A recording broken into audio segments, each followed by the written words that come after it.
Ils ont travaillé côte à côte pendant des années. Ils se connaissaient par cœur, ils s'appréciaient, ils ont connu les bons moments et également les mauvais. Evelyne Delia a rendu un vibrant hommage à son frère, Jean-Pierre Pernaut, décédé mercredi 2 mars des suites d'un cancer du poumon.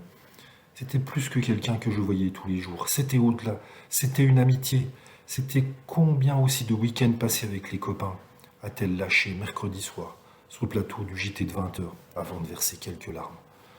Ce personnage emblématique de TF1 s'est remémoré son dernier échange téléphonique avec Jean-Pierre quelques jours avant sa mort. Il m'a dit ça va aller mieux. Puis il est parti dans un éclat de rire et il m'a dit tu verras quand tu seras vieille. Et ça, c'était Jean-Pierre, vraiment, a-t-elle raconté.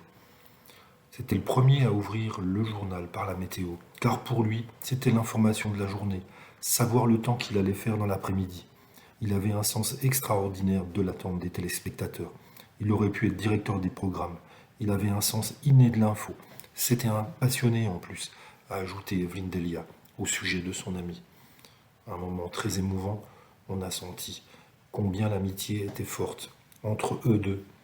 Et on regrette Jean-Pierre Pernaut, tout le bien qu'il faisait autour de lui, tout le talent qu'il avait, toute la sensibilité, son humanité et son authenticité. Malheureusement, il a été retiré à l'amour de ses collègues, de ses proches, de ses amis et également de tous les téléspectateurs qui sont aujourd'hui dans la peine.